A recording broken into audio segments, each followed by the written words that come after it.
love your suit. I wanted to wear something like this, but it's too hot. But you look fantastic. Well, this is very thin. It's by a Native American designer, Jamie Okuma. And my friend, who is also Native American, said, I have the outfit that I want you to wear on the Tonys.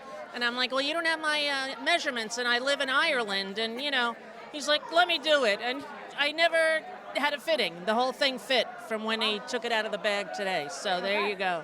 We have to have a good friend who just knows you better than you know yourself. Exactly. And that's Gabriel and Jeffrey. So thank you, boys. I love that. Now, I love to see you here at the Tonys, but I know you don't have a show this season, so what do you have coming up for us? I'm doing my one-woman show, Common Knowledge, that I toured around Europe last year. I wrote it after I moved to Ireland, and it's been wonderful doing it there, and I'm thrilled to be able to get to do it in New York the end of July, beginning of August.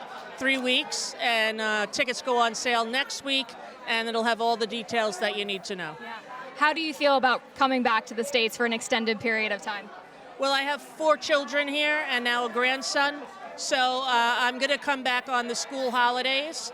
At first, I didn't know if that would be okay, but it is okay because I'm an American citizen and no one can take away American citizenship without people renouncing it themselves, which I will never, ever do. There you go.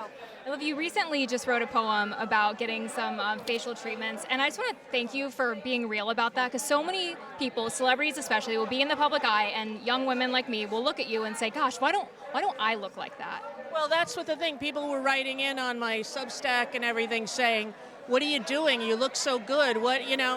And just like when heavy celebrities lose a lot of weight quickly and they don't say they're on a GLP-1, I judge them, without naming names. I judge you, and I think it's unfair. So, you're not going to help anyone with obesity by lying about it. And I just wanted to tell everyone the truth. I had to wrestle with myself as a feminist to do it, and it was a lot of money, but I'm very happy with the result. And if you tell your doctor, don't worry, I will never say I wish you did more. I want the most minimal treatment that you can give me, and that's what he did. Yeah. What has the response been like from other people? No one noticed for like 6 months, and then I wrote the piece. And now everyone wants to talk about it, but that's okay too. But my daughter, who's 13, has autism, said, I will never respect you if you do it. And luckily, after I did it, they didn't notice. So, and I hope they're not watching Access Hollywood. They didn't notice. What do you tell the younger generation that wants to do things like this from a younger age? Would you recommend it? Everyone has to figure it out for themselves, but don't buy into the feminine beauty myth. That you can do and be whoever you are in whatever way you want to treat your body and your face, and it's up to you. That's a personal thing. But I did struggle with it, and that's why I wrote the piece. Yeah.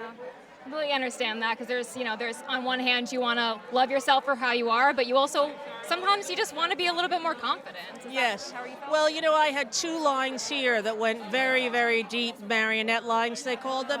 And in Ireland, people would say, "Are you all right, darling? You look so sad." And I'm like, it's just my face. I lost 50 pounds. I'm on Manjaro. I'm starting to tell these Irish strangers the truth about my face and my, illnesses. But I don't know. I just didn't want everyone to think I looked sad when I feel, in fact, very happy. Yeah. You can tell through your eyes that you look happy. I'm with you. I have these little things coming on, so at some point I'll call you. But you're how old? Years. You're 30-something. I'm 30, yeah. Yeah, so you got another 30 years to go. All right, I'll call you in 30. All right, then. Nice to meet Nice you. to meet Enjoy you. your evening.